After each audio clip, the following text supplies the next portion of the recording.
दोस्तों, आज हम बात करेंगे एक ऐसी फ़िल्म की जिसने 80 के दशक में बॉक्स ऑफिस पर धमाल मचा दिया था। फ़िल्म थी नमक हलाल। 30 अप्रैल 1982 को रिलीज़ हुई इस फ़िल्म को निर्देशित किया था प्रकाश मेहरा ने, वही जिन्होंने लवारिस जैसी फ़िल्म में हिट दी थी। इस फ़िल्म में अमिताभ बच्चन, शशि कपूर, स्मिता पाटिल, प्रवीण बाबई, वहीदा रहमान, ओम प्रकाश, रंजीत और सत्येन कप्पू जैसे दिग्गज कलाकार थे। अनजान ने इसके गाने लिखे थे और बप्पी लहरी ने अपने म्यूजिक से इसे शुरू से सजाया था। क्या कमाल का म्यूजिक था।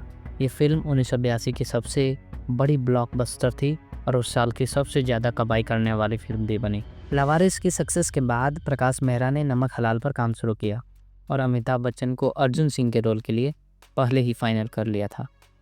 नमस्कार, मैं हूँ एहसान लक्ष्मण और आप देख रहे हैं कथनी। अमिताभ बच्चन का अर्जुन सिंह का किरदार 1968 की हॉलीवुड फिल्म द पार्टी के हीरो हरंडी बख्शी से इंस्पायर्ड था। हरंडी बख्शी एक इंडियन कैरेक्टर था जिसे ब्रिटिश कॉमेडियन पीटर सेलर्स ने निभाया था। नमक हलाल का वो आइकॉनिक सीन जब पार्टी में अमिताभ बच्चन का एक जूता पानी में गिर जाता है, वो भी द पार्टी से ही कॉपी किया गया था। ये रोचक किस्सा शायद बहुत कम लोगों को मालूम होगा। स्मिता पाटिल जैसे सीरियस एक्टर्स के नमक हलाल एक अलग ही एक्सपीरियंस था। अमिताभ ने बताया था कि स्मिता को नमक हलाल में काम करना थोड़ा अनकंफर्टेबल और एम्बैरेसिंग लगा था, क्योंकि लोग उन्हें इसी फिल्म से पहचानने लगे थे, जबकि उन्होंने कई सीरियस और मीनिंगफुल फिल्में की थी। अमिताभ ने बताया कि नमक हलाल के सेट पर स्मिता बहुत अनईजी थी, क्योंकि उन्हें समझ नहीं आ रहा था कि फिल्म में उन्हें जो भी करने को कहा जा रहा है वो क्यों करना है।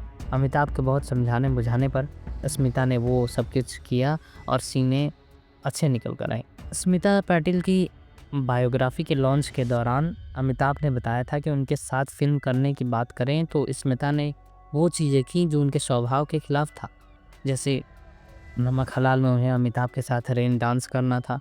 उन्हें लगता था ये उनके कल्चर और सोच से बिल्कुल अलग चीज़ है। इस तरह नमक हलाल स्मिता की पहली मेन स्ट्रीम फिल्म बनी, मगर इस फिल्म का एक्सपीरियंस स्मिता को बहुत पसंद नहीं आया। इसकी सबसे बड़ी वजह था फिल्म का वो गाना जो आज भी लोगों को अच्छे से याद है, आज रपट जाएं तो हमें ना उठाइयो। रिपोर्ट्स बताती हैं कि ये गाना करने के बाद स्मिता जब घर पहुंची तो उन्होंने खुद को कमरे में बंद कर लिया और जी भर कर रोई। पैरेलल सिनेमा के सीरियस एक्ट्रेस माने जाने वाले स्मिता को गाने में डांस करना था, लिपसिंग करनी थी और सफ़ेद साड़ी में भीगे हुए इंटीमेट तरीके से हीरो के साथ रोमांटिक दिखना था। ये उनके कंफर्ट जोन से बाहर था। स्मिता ने अमिताभ के साथ नमक हलाल के बाद शक्ति और शराबी में भी काम किया था। दोनों की बॉन्डिंग बहुत अच्छी हो गई थी। एक रोचक किस्सा ये भी है कि कुली में अमिताभ के एक्सीडेंट की ठीक पहले वाली रात को स्मिता ने एक बुरा सपना देखा जिसमें अमिताभ के साथ कुछ बुरा होने रहा था।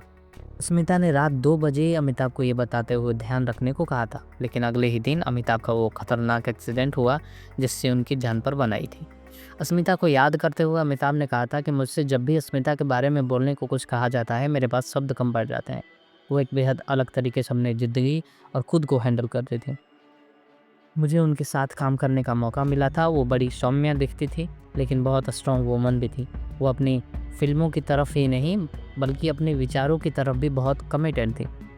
इस बात का कोई पुख्ता सबूत तो नहीं, मगर उस दौर की तमाम फिल्मी चर्चाओं में ये कहा जाता है कि सिलसिला में स्मिता के साथ जो कुछ भी हुआ उसकी भरपाई के लिए अमिताभ ने नमक हलाल की कास्टिंग के समय उनका नाम सुझाया। डायरेक्टर प्रकाश मेहरा भी एक टैलेंटेड एक्ट्रेस की कास्टिंग को लेकर राजी हो गए। इसका भी एक बैकग्राउंड है। रिपोर्ट्स बताती है कि स्मिता की एक और national award winning film Gaman 1978 के लिए अमिताभ का नाम लगभग फाइनल हो गया था, मगर कुछ वजहों से इस फिल्म में नहीं काम कर सके और वो किरदार फारूक सिख ने अभिनय। लेकिन तभी से स्मिता और अमिताभ के बीच अच्छी दोस्ती हो गई थी। नमक हलाल सिर्फ एक फिल्म नहीं बल्कि कई अनफॉरगेटेबल परफॉर्मेंस, मेमोरेबल सॉन्ग्स और interesting behind the scenes stories का एक पैकेज है। खैर, मूवी देखिए और कमेंट में लिखिए। मिलते हैं अगले वीडियो में, तब तक के लिए धन्यवाद।